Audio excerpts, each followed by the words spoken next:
Hi, guys, and welcome back to Lorna Solution Live. Happy New Year. It is 2026, and thank you for still tuning in. On my channel, if you are here and you are new, we sit down with entrepreneurs who are like you and I, who are aspiring entrepreneurs, getting into their career, their field, or whatever it is they're starting, and we try to help them. We discuss the win, losses, and how you overcome them. Before we do get started with our next guest, I have to shout out our sponsor, Apex Podcasting Solution, which is the lovely studio that I am sitting in right now. So if you have podcast dreams or desires, start with Apex Podcasting Solution. Your vision is our expertise. Let us host your next podcasting session. All right, y'all. So today I have one of the founders and owners from Pillar Chicago, a very popular clothing design. Hey, Frank. Hey, what's going on, Lauren? What's up? Welcome. Thank you for bringing me in today. Thanks for coming. All right. So for those of you who don't know out there what Pillars is or who Pillars is, you want to tell the people? Yeah. So Pillars, we're a brand locally started in Chicago. We started in 2016, so this is our 10th year in business. We started with 5 guys. We currently are at 4 at the moment, but we're just a brand that specializes in athletic wear. So we do athletic wear, leisure wear, and yeah, that's pretty much the story behind us. A lot of people ask us what does Pillars means. It just symbolizes support. So we kind of base it off us. As a group of guys, a group of collectives that, we support each other for a long time, being that we're in the same fraternity. We all went to the same college. So, we've used our support system. So it just kind of symbolizes us as a group of collectives. Nice. What fraternity you in? We Sigmas. Sigmas. Shout out to Sigmas. Founders Day Friday. Uh-oh. Y'all about to turn up. And actually, we working because we started like another Greek brand. So we'll actually be selling some merchandise at the Founders Day party. So it's cool. Nice. Get to work and play at the same time. Okay, where the Founders party at? Visions, 119th and right off of Ashland. Okay, I'm going to have to pull up. Yeah, Friday. So y'all just came up on 10 years. Congratulations. That is big. Y'all been holding the city down for 10 whole years. 10 years. Tell us the process. Like, how did y'all start it? Because I know y'all went to college together and y'all fraternity brothers. So how did it actually start? Like, what was the starting point? So to be honest with you, when Pillars started, I wasn't even a part of Pillars initially when it first started. It started with Mike and Andre. They kind of had the vision. They started, the concept and the brand. And, we were always close, so I kind of knew what was going on. I was just kind of on the outside looking in. Mike came to me one day like, man, we got our first drop. It's 3 shirts. He was just like, man, I want to sell them. And at the time, it was my birthday weekend. So I was having like a barbecue at the crib. I said, man, just sell the shirts here. So we kind of went through. He brought all the shirts to the crib. We went through all the shirts and we sold out that same day. And I'm like, damn, okay, I'm kind of good at selling, because another situation that popped up, I kind of gave him some information about, I think it was about a pop-up shop. Then I was just like, man, let me just join the team. So, yeah, it kind of started like out the trunk, hand in hand. Then we did that for a few years, and we've grown from there. Nice. Yep. So you guys have grown so much in the city that you at one point had 3 locations, right? Yeah, at one point, so in total, let's see, we've had 6 locations. At the highest, we were operating 4 store locations at once. Wow. So that was West Loop, 87th, Forest City, and Chicago Ridge. And so, dang, Forest City. Yeah. Forest City was actually our first mall we got into. So wow. It was actually a good situation, too. Like, we didn't stay long, but for the opportunity, that was our first introduction into the mall. So, we've been in 3 malls, Forest City, Chicago Ridge, and Orland. So you can kind of see the operating schedule of each mall. And, Forest City was a good opportunity for us starting off. The rent was fairly cheap, for the location we had. We were right in the middle of the mall, so it worked out for us. It got you adjusted to that mall situation because being in malls and being in standalones are 2 different situations. Right. Standalones, you kind of can make your own rules, regulations, whereas the malls, you got to adhere to their rules. Right. If they're open at that time, they expect you to be open. vice versa, you know. So So yeah, that's kind of. standalones is basically like the pop-up shops that we see like in the middle of the mall, right? Well, no, I mean like standalone location. I mean like outside of the mall. So Oh, like our outside. store like on 87th and the West Loop. Gotcha. Yeah, like we control the hours, store hours. Whereas the mall, like, Is hey, if they open at 6, you better yeah, be open at during 6. holiday season, the mall open 9 to 9. They expect you to be in there from 9 a.m. to 9 p.m. So you have more control. You have more It's control in the standalone. standalones, but you know you get more foot traffic The in mall. malls, obviously. Yeah. But you guys have been able to get enough foot traffic to still keep your store open and hold your brand name, right?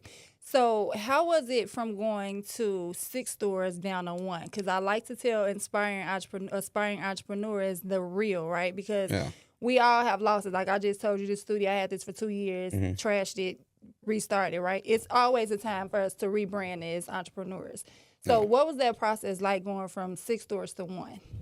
Oh, it's been a process. Like, you know, it's something like you go through every emotion, you know, and even now, like we're in the Roosevelt collection, it's probably our best situation.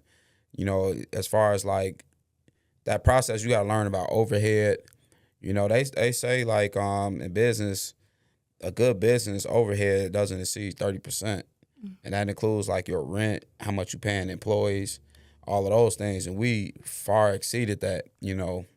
So we had to learn those things. So just going back to one story, you know, it's humbling because you basically start over from the beginning, and you know, you have to learn other ways to generate revenue. So it's either go break you or it's gonna bring the best out of you, you know, and that's pretty much what the situation has done over the years.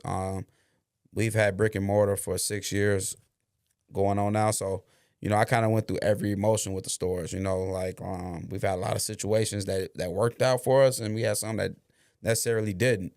But you just learn through those situations, and it's business, you know, because nobody has the true blueprint. Like you can go out Correct. there and you can read every book, and you have the knowledge, which you definitely need the knowledge, but the blueprint, you know, you always have to adjust on the fly. Like Yeah. you have a plan, and it may not work accordingly. So you have to, you know, think on the fly. You have to adjust on the fly. And you got to be able to adapt. So that's how it is. Having that one store is really just adapting. Yeah. Like, okay, like this one store got to feed all 4 of us, plus pay all our bills, plus provide income. Now you got to be a little more creative on how you generate revenue throughout the year. For sure. I always say, and let me know if you agree, that entrepreneurship is definitely on the job training. Like it is no blueprint. And then, you know, so it's like, even when you're in a partnership with someone, right? Because it's 4 of you guys. I'm on a team for real estate and it's 2 of us. So everything is 50-50-50 for you guys too, right? So it's the same with me and my real estate partner. So it's like every day you're not going to agree. No. Like everybody's not going to see eye to eye. So as a partner, like having partners, how do you guys overcome those moments? Because it's like, I got this idea and I think it should work. I think we should go on my idea. And they're like, no, you know, we don't agree. So like, how do y'all overcome those type of situations? Well, number one, I would say like it's defining roles, right? So like once you kind of realize your role and you embrace it, you know what I'm saying? It's kind of hard for guys or business partners to embrace roles, especially when you peers, you know, to say like some type of hierarchy, but it's basic fundamental principles of business. It's like Robert rules of order. You know, you gotta have these things in place and these systems in place in order for them to work, right? So like we may not have had that starting off, but now we do. We went from not meeting at all to meeting at least once a week, you know, and our roles have changed over the years. In the beginning, we didn't have to worry about certain things. So now, like, you have to worry about them. So I would say, like, it's always a work in progress. Like, even us, like, people may look at us as, like, oh, pillars, they do well. But internally, like, we still have a lot of work to do within ourselves. So that's just something that we're working on. And you got to be able to, you know, embrace it. You know, it take a lot of change, a lot of lifestyle change. Because as an entrepreneur, you know, your lifestyle and your business mixes. It's not like kind of like I say you go to work. You can go to work and be productive. You come home, you be somebody else. How you are outside of, you know, your time in office or whatever, it reflects on your business. So, you know, everything has to correlate. And once you realize that and once you kind of like take that in, you'll get better results as a team, as a unit, as an individual. You know what I mean? I think that's the most important step. For sure. So we're going to go back to the mall situation, right? Because I like to try to help our entrepreneurs out there. How do you even land a spot in the mall? Well, it's always spots open for rent. It's like anything else. You know, you just inquire about it. You know, malls may have different leases. So you got to see if it works for you. You know what I'm saying? It's just really just opportunity. And I think one thing about us, like how we've grown as a business, is we always jumped on opportunity. Like we were never afraid to take risk, right? And then like you take these risks, you don't even think about them sometimes. Yeah. But, you know, a lot of times when it's a lot of money, it's a lot of people involved, then you get a little more calculated, you start second guessing yourself. But, you know, with those mall situations, you just apply. It's always a spot in the mall. You could do temporary leases for the holiday, you know, kiosks. You can make it work. I feel like if you in the mall, you can make it work because people there, like, we've had good mall situations. Like, Forest City was pretty good. Chicago Ridge was great.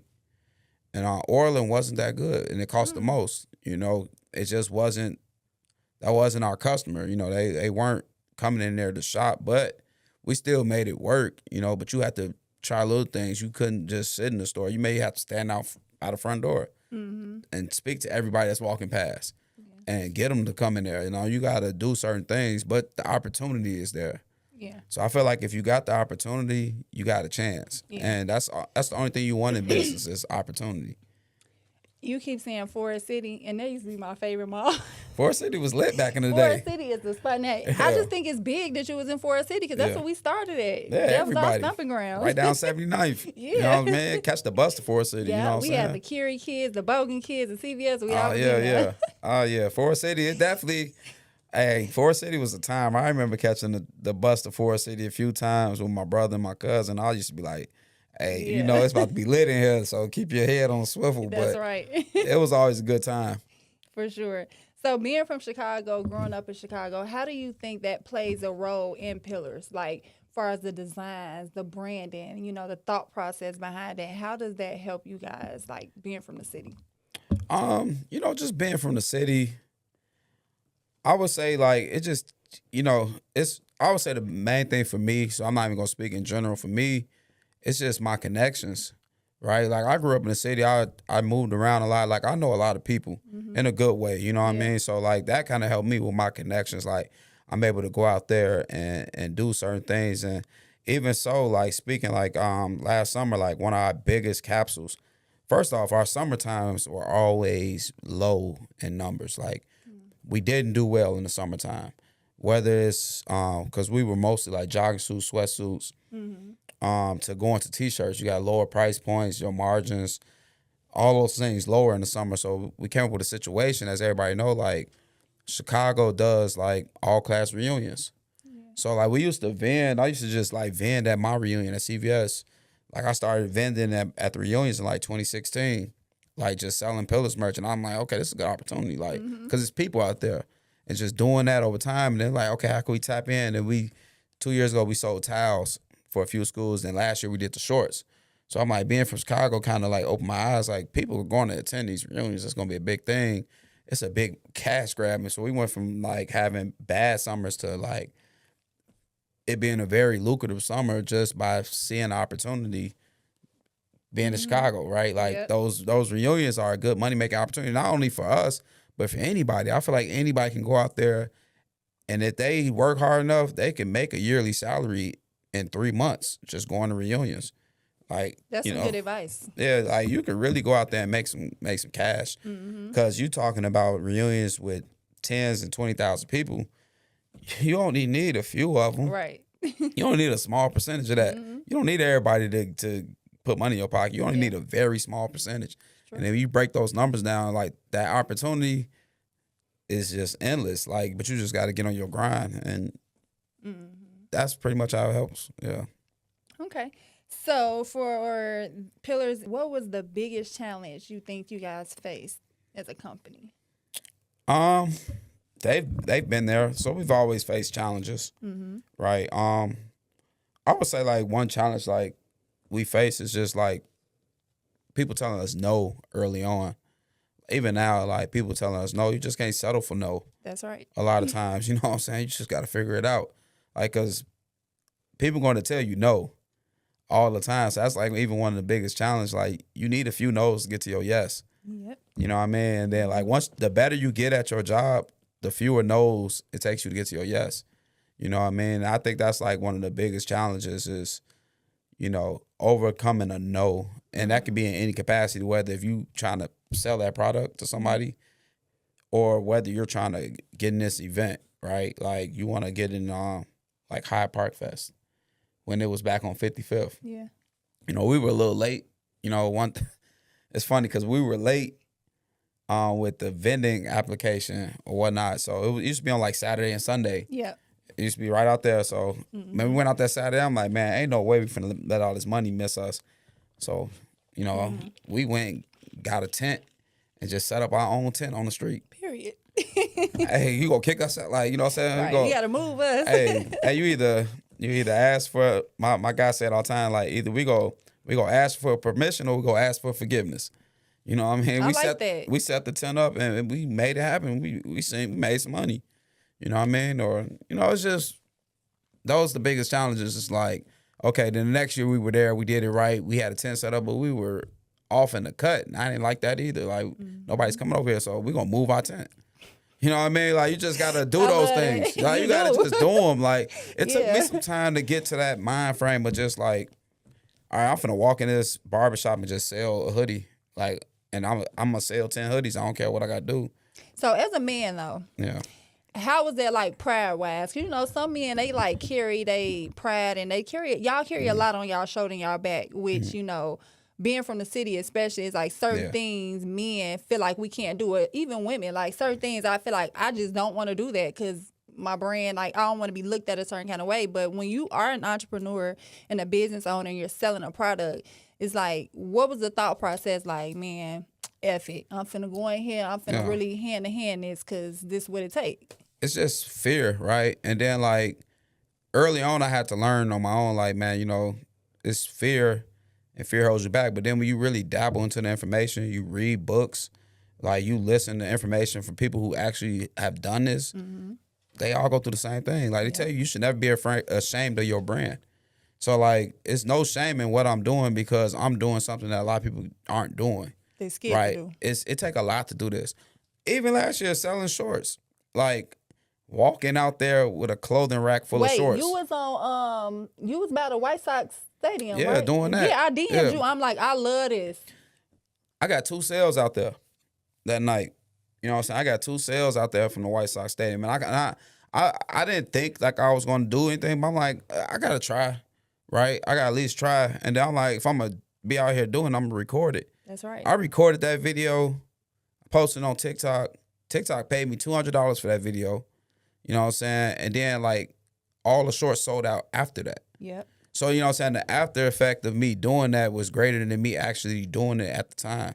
You know what I'm saying? I only got 2 sales and I got it in my phone. I kept track of how many sales I had just doing like random things like that. But I only had 2 sales out there. I probably made like $50.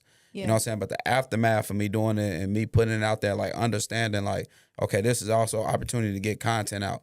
Like this is an opportunity. I seen TikTok had an entrepreneur little hashtag. I just put the hashtag in. I got a check. You know what I'm saying? It's that's how it works out for you business. Like it might not pay off now. Yeah. But if you do things the right way, like the reward is coming and you just gotta stay consistent with it. That's right. So all the other things is just fluff. Like me being afraid, that's all fluff. Because me being afraid is my distraction to keep me from actually getting what's for me. You know what I mean? So that's how I approach every situation. That's right. Faith got to be stronger than your faith. Fear. You got to be guided. You know what I'm saying? So once you realize you got it, then you ain't making no mistake. Yeah, that's right. You just got to handle what you got to handle. Yeah. I love that, though, when I saw that video. And I think I seen it, like, 2 days later. I'm like, dang, that was dope. I'm like, you got some more shorts? You like, sold out. I'm like, that was the best marketing, like, ever. Because it's like, nobody's going to do that. Yeah. Nobody really doing it. So you just spoke about getting a lot of no's, right? So we all get no's in business. Was there any time after those no's you was just like, you know what? I give up. I'm not doing this no more. I would say that has occurred, but the beautiful thing is I have a team, right? So like I would say during our career with Pillars, everybody has had their moment where they just like reached a breaking point. You know what I mean? And they weren't able to show up or they weren't able to perform. They needed a little time. You know what I'm saying? But we always had a team and the team, somebody else was able to get in the driver's seat and steer the wheel. You know what I'm saying? Because it can only be one driver at a time. You know what I'm saying? So that's the good thing about having a team. I'm grateful for that. I'm blessed for that opportunity. Even when like now I'm getting better at systems. I know I was good at selling, but my systems weren't in order. Like I didn't have my systems correct. I didn't have my planning correct. Like I wasn't writing out like calendars and planning quarter 1, 2, 3, 4. Like I wasn't goal setting and reverse engineering to see how I can reach those goals. Right. You know what I'm saying? But I had a team that I had members on my team who was doing that while I could just be strong at selling. But then like when certain issues popped up and they weren't able to be around, then now I can step up and learn those new skill sets. So I would say, yeah, it's been always a time that I want to say no. And if you are going through that, just dabble into the information. Like read the books. They're going to tell you these are emotions that you go through, right? Like I started reading a lot of books lately over the last 2 years, just educating myself, you know what I mean? And they tell you go through these emotions. These are the things you're going to face. It's going to happen. Like it is going to happen. Who are you when you fail, right? And that's the biggest thing. Like who am I? Like how can I get out this situation? Like how creative can I be? Like how much do I really want it?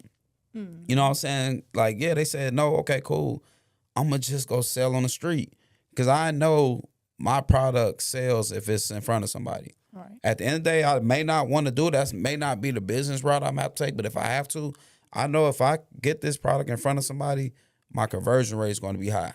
So all I got to do is do it, right? So then that kind of like takes away that mentality of like, I want to quit because it's always opportunity. And that's all we need is opportunity for real. Like if you got the opportunity, you can make the most of it. It's endless. Endless. Yeah. Yeah. So when you guys first started, you said it was at a barbecue, out the trunk. Y'all was like getting it out the mud. How did you fund the business? Because clothing lines, like everybody like has a vision of selling merch, right? Even me probably one day I want to sell Lorna Solution shirts. How do you fund a clothing line? Like how do you do it? Where do you start? Well, you know, the first initial investment, I believe, was like $1,000 for those shirts. That just came out of our pocket. You know what I mean? Like that came out the pocket, and then like we were really, really strict about reinvesting. So like we sold those and reinvested that money right away. And we did that for about 4 or 5 years before we even took any money out the business. Like, I mean, we would go work events, make a couple $1,000s, and it wouldn't go to none of our pockets. Like we had jobs or whatnot at the time, but we understood like you got to keep reinvesting because clothing is hard. Everybody wants a lot of options when it comes to clothes. Like our first 3 shirts was black, white, and gray. They want purple, they want green. Like I ain't got that. Like hold you know what I'm on, saying? we're not prepared for the colors. I can't get that because especially like how we went about our clothes. Like we were cut and sew from day one. So I mean, you know, we went through a manufacturing process. We determined the fabric. So when you go through these processes and these manufacturers, there's a certain amount of order quantities that you have to get of one color or one design just to, you know, start putting things in production. So it has to make sense. You know what I mean? Like, do I have the bankroll for that? I don't have the bankroll for, you know, I might be able to get one color jogging suit, right? So if I'm going to do that, I'm going to get a black jogging suit. Right. Because if anything, black will always sell. For sure. You know, but once you keep constantly reinvesting, more money start coming in, you're able to start expanding, get more options. You know, then you look up, then you might have a tab for $200,000 for your winter collection. Right. You know what I mean? But you know that return might be $1 million. You know what I'm saying? Once you scale it out. Like, but then, you know, like, okay, I don't have $1 million in my pocket because I want to keep scaling my business. So now my next order, $500,000. Yeah. You know what I'm saying? So we can get $2 million. 3, and it just keeps growing from there. You know, and it just take time, but you know, it's all about timing. You know, getting the product. How soon can I get it? What's my window? Is it 90 days, 60 days, 30 days? If so, like how do we make this happen in 30 days? What events do you know? You just go through that whole process, and I don't want to start talking like how I'm thinking because that's how I kind of ramble. Yeah, no. You know, it's just like okay, like how do we go through these processes? How do we get through this, and how do we get rid of this product? Like you know, once you get dabble into it, get fun. Like you turn to a Yeah. different person. Like you like, man, I'm like an evil genius or a mad scientist because it consumes you. Yeah. It really consumes you, and And once it's a you get that passion. first, It sounds like a passion for you. So it's history. exciting. It's growth. Yeah. Like it's really growth. Like if I wasn't selling shirts, I could still sell hot dogs and make a lot of money. I know that's right. You know what I'm saying? Like it's numbers. It's really numbers and margins. And once you start understanding that, like you like, okay, I can sell anything. Like clothing has good margins on it. It's one of the, you know, it's one of the few business you can start with. You can get good profit margins on your on what you're doing. So once you realize that, you like, okay, it's opportunity. You know what I'm saying? So, and I say that word opportunity a lot because I really believe that, like, the more opportunity you got, the less likely that you won't succeed. You know what I mean? That's so correct. you keep your windows, even come here, like, this opportunity, this is free, like, this is marketing, this is content. Like, you know, it's everything. Like, why wouldn't I come? Like, you know what I mean? Like, I appreciate it. yeah, like, why wouldn't I come? Like, it's clean. Yeah. You know, it works out for you. But Yeah, for sure. yeah, that's how it works. You know? So for finding a manufacturer, right? Because I hear like I've never tried to outsource like clothes or anything, but the hardest thing is finding a good manufacturer. Yeah. So how do you go about doing that? Like, did you actually fly to China? 'Cause, you know, girls with the hair, they fly to Indonesia, you know, to get out the lowest prices with the best quality. So how do you outsource? Like, how do you source that? I would say, so I didn't handle that at first, right? That was another member on my team. But, you know, I went recently to the trade show Oh, in nice. Vegas. So, you know, they do that twice a year where vendors come here from all across the world. And you just go through and you just go through and see what they like. And they also like display like who they work with. Like other brands? Yeah, other Oh, brands. okay. So you can really see like who makes Mitchell and Ness, who makes Louis Vuitton. Like this is the official vendor. Like who makes all these clothes. Like you see who makes all of them. You'll go there and see our clothes hanging up from our vendor, and nice. they you know. So these vendors work with a few companies that you are very familiar with. You know, so you kind of go through the process, and you know it takes time. Like you gotta see what works for you, right? Like, okay, their turnaround rate is 45 days for production. Theirs is 30. So you just kind of see like what makes sense for you. You know what I'm saying? They have this many order quantities per unit times this one. So once you go through, you're gonna see something you like for sure. But then you just go through the numbers and see like, okay, does this make sense for me and my brand? Like, can I build this relationship with this vendor? And most time you can because they want that money. Yeah. Yeah. So they ain't fly all the way over here to leave empty-handed, you Right. know. They For want sure. they want some business. Yeah. Yeah. So for a new entrepreneur who's trying to start a clothing brand, what's 2 things you say they need to start? 2 things. I would say the first thing is to know who you're targeting, right? So that's important. To know who you targeting, you know what I'm saying? Because that kind of helps you determine like what you're going to sell. How do you know? Who you targeting? That's a good question. Like, who's my target audience, right? So, Right. like, you just kind of fish like who you looking to consume, right? So, you know, it took us a minute to figure out like who our target audience was, and so like we kind of come up like it's the working class person, ages 25 through 40. That's our customer. You know what I'm saying? Maybe a little older, you know what I'm saying, give or take, but on average, our customer is the working class customer who likes comfortable jogging suits, who likes functional clothing. So then like, we make the stuff that's simple, functional. Yeah. You know, we don't put a lot of designs on our clothes. We do on a few pieces, but for the most part, all our items are simple. They're functional, you know. So that kind of helps us with the design process of just like, okay, I'm going to make this simple. I'm going to push it out because we don't do nothing crazy. Yeah. Like people look at like we don't do nothing crazy on our clothes. Like we just really just have a good system Yeah. of selling product, right? So like when and I don't want to steer too far away from the question, but once we kind of get a little better with us, little certain things, like it's sky the limit. But I would say like know who your customer is if you looking to start in the clothing line, and you know keep it simple. keep it simple. Like, you don't want to cut one, like, I mean, maybe you do, but I would say keep it simple because you don't know who may attract to your brand. You know, I Right. see a lot of clothing brands with a lot of different names, and I'm like, okay, that's only for that demographic. You know what I'm saying? I'm like, okay, this only go fit for this person. Right. You know what I'm saying? But then when you think of like a aloe or aloe, you know, it's simple. Yeah. You know what I'm saying? Like, it's simple. Or Lululemon, like, you could pretty much in your mind figure out who a Lululemon customer is. Like, Yeah. you can picture them in your mind, like what they do, like what they go about. So it's simple. Like, you can, Yeah. that's how you pretty much know like who I'm engaged. And then like people going to attract to whatever style Yeah. it is. They might adjust to that, but that's pretty much what you want to do. When you say Lululemon, I just think of all the young girls.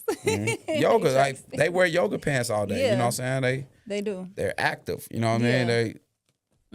Very it's- active wear. Yeah. So you guys do a lot of for the community, right? Because y'all just had an awesome toy drive. I came to the event. It was Oh, nice. yeah.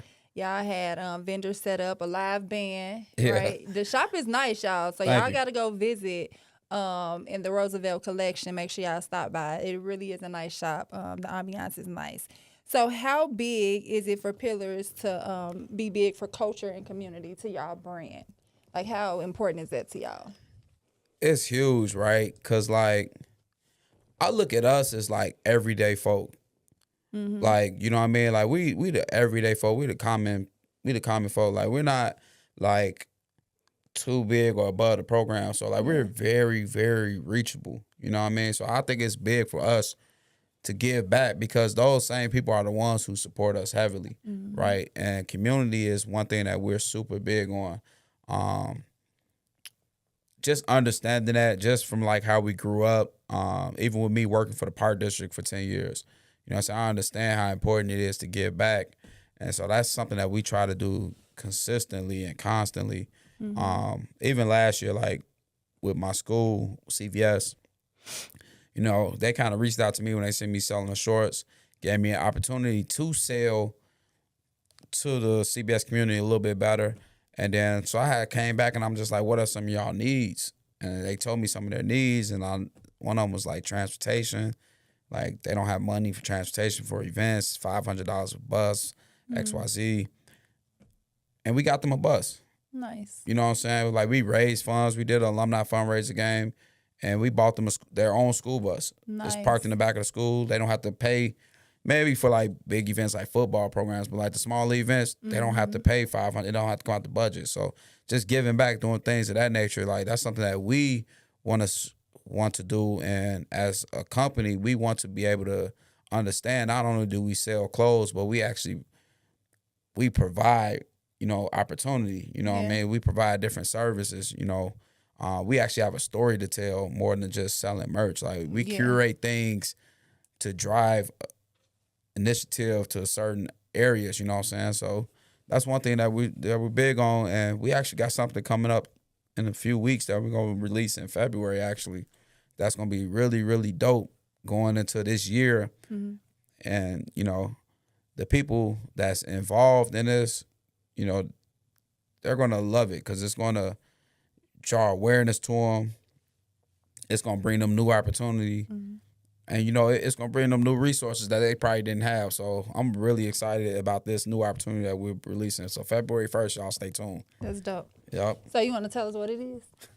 I can't tell you yet. I can't tell you yet. We still working on it. Wait, by the time this come out, it might be February. Okay, yeah. We got 2 more people. Yeah, when this come out, it'll be time. Yeah, it's something we're doing with a few schools in the city. Okay. Few high schools. So we're confirming a few of the schools. So I don't want to say the names or whatnot because we're still going through that process of you know, securing who we want to secure for now. But yeah, I think it's gonna be a really dope project. It's kind of like a capsule. So let me know how I can help and how I could be a part for sure. Because you know I'm a CPS. You know, vendor. No, I went to CPS schools. Okay. So, What school did you go to? Bogan. Oh, you went to Bogan. Okay, that's what's up. Bogan. Yep. So, anything I could do to try to give back to the CPS. I do. Bogan Bengals. Yeah, bingo. So, in the midst of all of what's going on, right? Because change happens every day, and you always have to stay like on the now. How hard is it to stay authentic to your brand and to what you guys stand for, given that these changes are happening? So we will staying authentic to our brand. So that's one thing. Like we've never tried to be too trendy, right? I remember when like the ski masks were out. Everybody want us to do ski masks, and it wasn't a bad idea. I felt like if we would have made them, we would have sold a lot of them. But it could be off brand, right? Because that's really not like what we stand for. So like we just kind of realized like we try to stand within our community or our brand of actual pillars, right? Like we don't try to follow too many trends, even with our designs, like the stacked pants and all that. We didn't do that at first. We haven't done them, but certain things we just try to stay on brand with our brand, right? Yeah. Like even with our marketing, the certain ways we post, how we do our content, like we try to stay on brand with all that. And that's something that we kind of, when we going through our whole creative process, we kind of, may not feel all the same way on the same thing, but at the end of the day, we understand like, okay, that fits us more than us trying to fit in with everyone else. Yeah. So, once we, and it's hard, right? Because a lot of times when you do things like that, they're money grabs, right? Yeah. But when you look back at it, does this fit what we're trying to do? Like, so we got to kind of think forward on a lot of things instead of thinking of the now. So I think that's kind of a better way to assess how not to get off track or get off brand And stay authenticated. Mm-hmm. So pillars, it's a nice, powerful name. What does it mean to you personally? Like, what does that name mean to you? So, I'm super invested in pillars, right?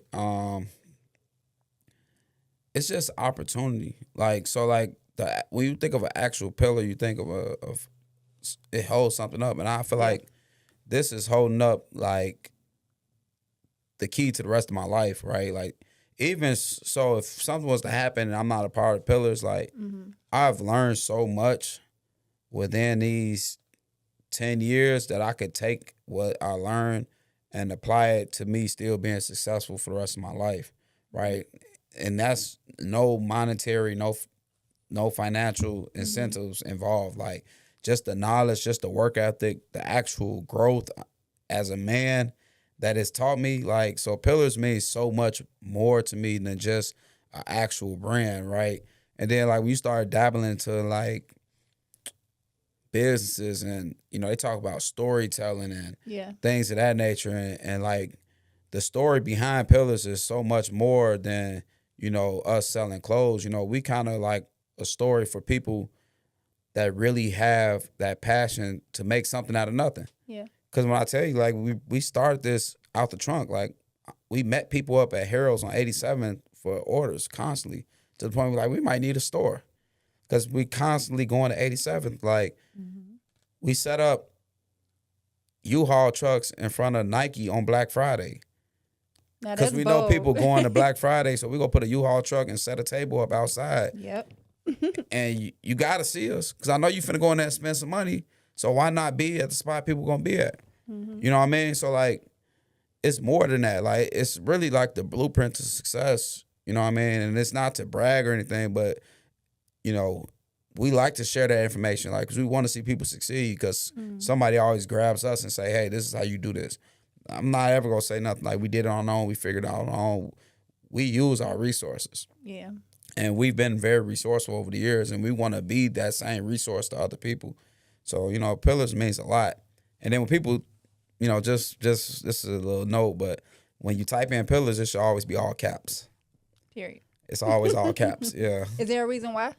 That's just us. That's just the branding. Like, what I mean? Like, even like when we might text somebody, we always text pillars in all caps. Nice. And this is something we got to train people on, like, learning. You got to train consumers to learn that, you know what I mean? Like, because it'll eventually be a thing, like typing in all caps. You know what I'm saying? That's kind of a thing. Like, that's how we type it in. Like, even when we first started with each other and people was lower, nah, bro, like, you doing that wrong. Like, it's all caps every time. Like, You know what I'm saying? Because it's just a stronger look. There's more boldness to it. You know what I'm saying? Everything big. Yeah, I that's like that's that. us.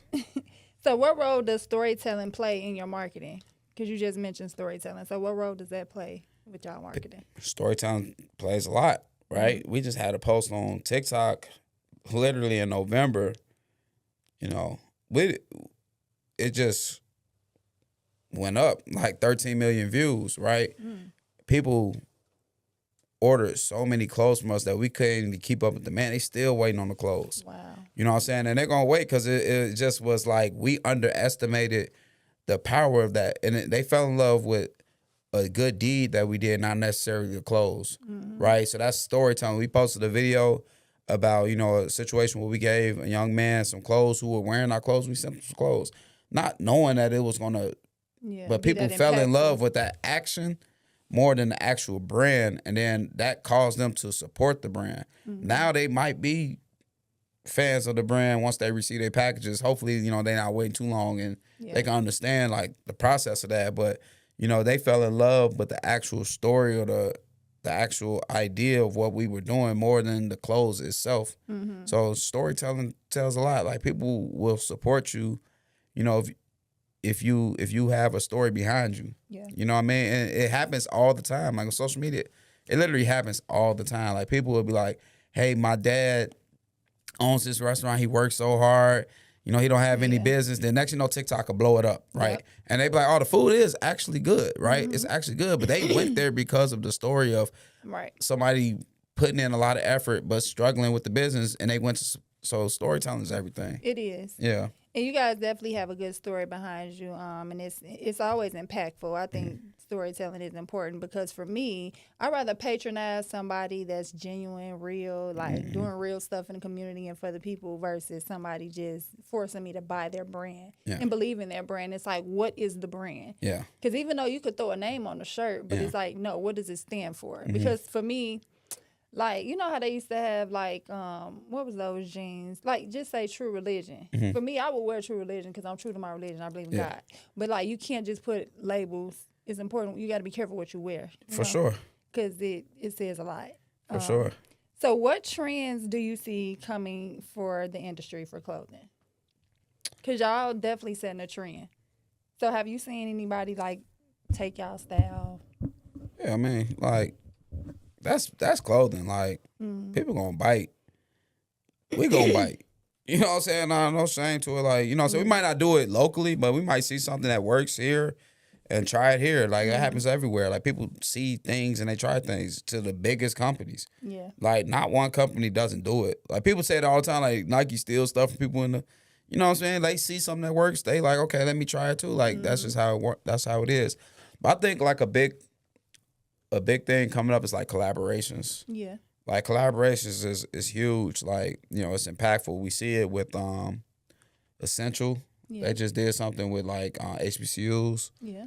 You know what I mean? The Howards and things like that. So I see that being a big thing, like collaborations, like just creating an opportunity to build from each other, network. Like, that's always a big thing. And it's a story behind it. It's a cause, So I think that's, like, the next wave with, like, especially, like, streetwear. Yeah. So collaborating and networking is definitely important. Not only do you do community things where you give back, it's to the point where you host yoga events at Pillars, right? Yeah. I saw that, I'm like, I ain't never done yoga, and I told you when I came for the toy drive, but I definitely want to try some yoga. And that's crazy. I have a meeting with him at 2:00 because they try to do something else, but, like, it's crazy because, like, it's just opportunity. Like, so I realized, like, okay, how do I drive more traffic to the store, right? And that's something that we may struggle with. Other people may struggle with in-store sales, like in-store traffic. And I realized curating events, and I'm big on, like, if people are in front of our clothes, they're going to buy it. They are. Right? So I'm like, okay, let me create an event. And everybody on our team didn't agree with it. They didn't see how it fit. And that's understandable, you know what I'm saying? They doing yoga, it might be sweaty, whatever the case may be. So I tried to keep it, like, very limited, you know what I mean? Very exclusive to the point where, like, and then offer, like, you know what I'm saying? Like, this is the offering that we're giving everyone who participated today. You know what I mean? So yeah, it worked out good. Like that's a whole I new think community. that was a dope idea, and I'm big on utilizing the space that you have Yeah. to the max. And Yeah. if that could generate income and foot traffic, do For it. sure. Because the next time y'all do one, I'm bringing a game. We coming Okay. to do some yoga. Okay, yeah, I got so yeah, I'm gonna talk with him today. Like they're trying to do something out, and that that may lead to more events. You know what I mean? That may lead to us, actually like okay, we're not doing it in the store, but we'll sponsor, we'll create Yeah. towels, or we'll make mats for you guys. You know what I mean? Like it's just opportunity, right? Yeah. Like because we can make anything with fabric. You know what I mean? Right. Like we can get that done. You guys need yoga mats, okay? Right. We're your Pillars got guys. it. Right. You know what I'm saying? We're your guys. We'll create you pillars, yoga mats for your event. You know what I mean? So it's just opportunity, and I'm gonna keep stressing that. Like Yeah. I seen it, and I'm like, okay, that's an opportunity to get new customers, get a new crowd, a new wave of people in our location, in our space, and then once they get in the space, I got you. Yeah. Yeah, that's Yeah, you definitely did that. I sent this to everybody. I'm like, y'all, we going to yoga. Thanks. So, how has entrepreneurship changed you? Man, like I seen you saying like you very faithful. I grew up in church, and over the years I kind of fell off from whatever, reason. But like more recently, like I think COVID made a lot of people fall off from really going into a church. I been fell off. Like yeah, I haven't been in church in years. Like you know what I mean, to the point where like entrepreneur took me there to where I ain't had no other answers. You know what I'm saying? I just got back faithful. I got more intentional. You know what I'm saying? Like even with my life, like how I move, where I spend my time, like it's really just intent. Cause I would say as a young man who kind of like always put myself in a position to be successful, like life can get easy and you get a lot of distractions that can come your way, and it's easy just to take those on to the point where like now I'm just like, okay, I have something bigger than just me. Yeah. You know what I mean? Like I got a whole situation going on that needs me to be my best version of myself, right? So then like it's just made me continuing to grow. Like I graduated college, I never read a book. You know what I mean? I've always been good enough in school where I could just pass with a C just by showing up, right? So like I didn't even really care about retaining or receiving information in them younger days, to the point now like I'm in my mid-30s, I'm 37 years old, you know what I mean? Like I'm just getting into like reading and studying and having good habits, like waking up and scheduling like, okay, I'm gonna go to the gym, I'm gonna do this, I'm gonna do that. You know what I'm saying? I got these habits, you know what I'm saying? And business took me there. You know what I'm saying? If I had a regular job or I was working my job, getting paid good money, and I know that check coming every 2 weeks, I probably would still have some of them same bad habits. You know what I mean? To the point where like now, like I know, like I gotta be intentional. Like I gotta do a lot of different things throughout my day just to get this result, and it don't stop, right? Because I gotta keep doing it. It's compounding, you know what I mean? But that's the beauty of it, right? Because I can see the growth in myself. Like I can see like my communication and how my other skills I always ignored, because that's what entrepreneur, it makes you attack things that you ignore, right? Yep. So I see how that's affected me and how that's made me like change as a person. So I would say, that's with anything. Like you necessarily don't have to be an entrepreneur, but if you really want something, like Gotta want it bad enough. if you want it bad enough, like you know what I mean, you will accept whatever changes that's necessary to improve that situation. Yeah. So with entrepreneurship, with all that being said, sacrifices definitely have to be made. What sacrifices did you make that people don't see? But a lot. You know what I mean? I didn't have a car early this year. Like I've always had a car since I graduated high school. You know what I'm saying? Like you gotta be like, okay, I'm gonna pay to invest in some clothes. I'm gonna pay my car note. Right.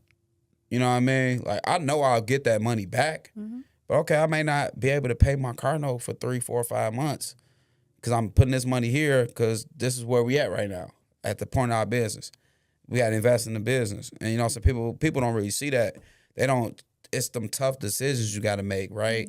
Like okay, I may not be able to do this I got this amount of money. I got to invest it here, right? Mm-hmm. Okay, man. We might have to move in. Right. You know what I'm saying? Like, we've moved in a few times with each other. Like, somebody, like, man, may not have it. We can't do it for a while. Like, all right, I got a room. You know what I'm saying? Like, it's uncomfortable. You know what I mean? Sometimes we got to be you uncomfortable. got to be uncomfortable to get Sometimes comfortable. yeah. You know what I mean? So, like, those are the things that you go through, and you still got to show up, right? You still got to be on camera. You still got to be posting. You still got to be going through all these things. You still got to be able to sell. Like, you got all these situations going on. You know what I mean? Like, nobody will ever know what you're going through. Like, speaking on, like, your faith, like, God always say, like, nobody will know what you're actually going through. So, yeah, I'm good. Like, you know what I mean? Like, that don't even matter. All that's distraction. Right. It's really distraction because, like, I ain't have a car, but, yeah, I stay in the city, like, literally, like, the train 2 blocks away from me. Yeah. I could just hop on the train. I can get whatever I need to get done. Like, you know what I'm saying? I can still get it done.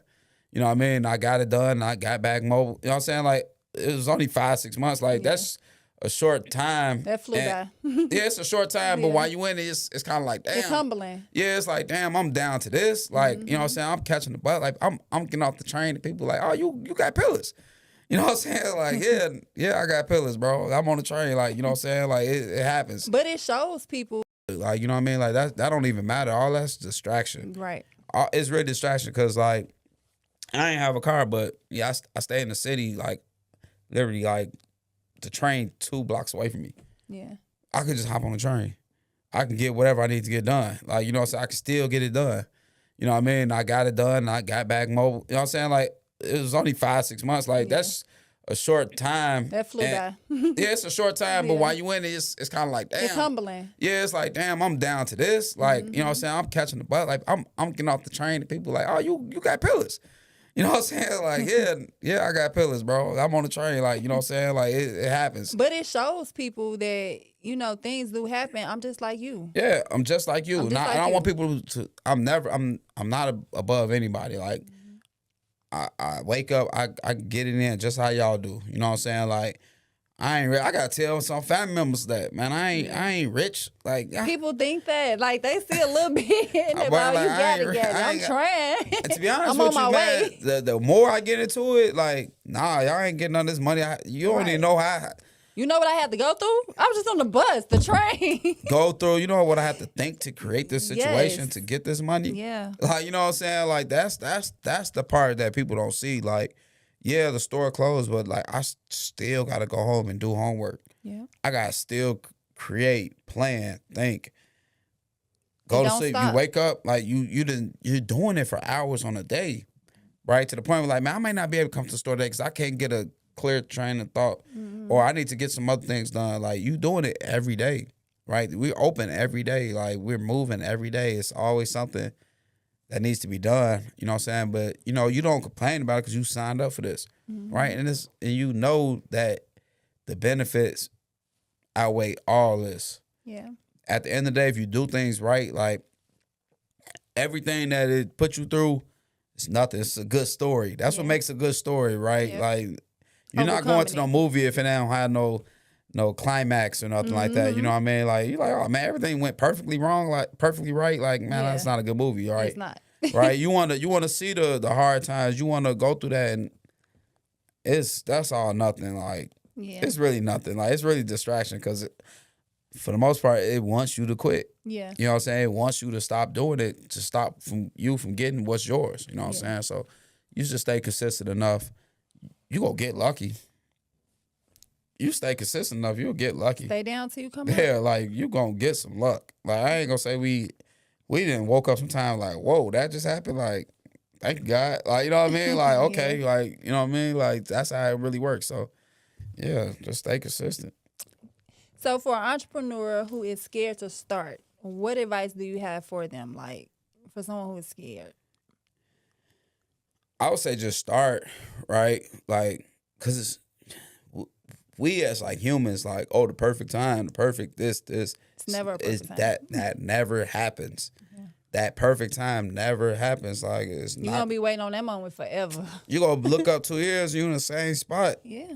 Like, you got to just start and try because you're going to learn on the fly. Like, you're not going to know or have everything situated. Like if you can do a little listening or do a little shadowing from somebody, you may be like, okay, I can pick this up so that don't happen to me.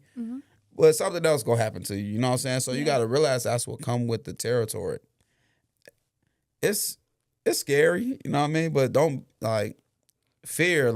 Fear is the number one example why people don't get rich. I believe I read that in was that might have been like Rich Dad Poor Dad, something like that. Like they say the number one factor for why people don't get rich is fear. Yep. We stop ourselves. You know what I'm saying? But once you get to like planning and doing things the right way, you don't become as scared. Cause I watched the interview with Derrick Rose and Joakim Noah. They were like, it was a little sit down. They were kind of reminiscing on they playing days, right? And they were showing like Joakim was talking to D Rose, and he was like, you know, you didn't celebrate when they was doing the little All-Star thing. You didn't do that. He was like, man, I never really wanted the fame. I just really wanted to show people I can hoop, right? And he was just like, when them big stages came on, I embraced it because I put the countless hours in. He's like, I didn't go to clubs. I didn't go out. I was in the gym. So him doing his homework, him preparing himself, gave him that supreme confidence in his ability that he knew he was going to succeed. Yeah. He just wanted to put on a platform for people to see it. Yeah. Right? And I kind of feel that same way. Like I treat that same mentality. Like I tell my guys all the time, like I be trying to have like LeBron James mentality about clothes. Like, you know what I'm saying? I'm working so much more than the next person, and I'm getting good at what I'm doing. Like, I need people to see this, right? Yeah. And people got to understand what's really going on. Like, and that's the thing about it. And if you don't, that means I ain't working hard enough. I got more work to do, right? So you just take that work ethic and then you apply that confidence, but you stay humble with it, though, right? Because you know at any given moment things can change, right? So you just factor all those things in, and you get your result.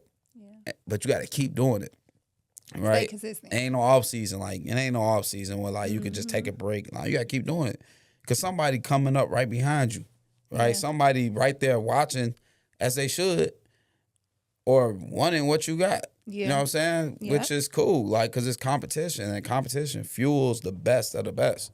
I love being in competition. Like I make competition out of nothing, just to give myself a rabbit to chase sometimes, like, or to give myself a little exterior motivation. So, yeah, that's always a good feeling.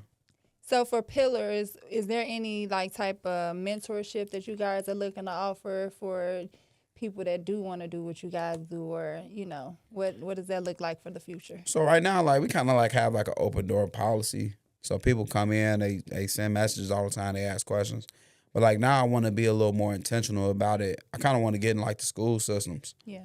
And that's something. I think that's important. Yeah, that's something we working on. Like kids nowadays, they know how to use the resources more than us most adults, as far as like maybe like the AI programs or things in that nature. So like I want to teach them like this is how you do this to benefit you with business, right? Like this is some of the tools. These are some of the procedures that you need to learn because you know this part of it.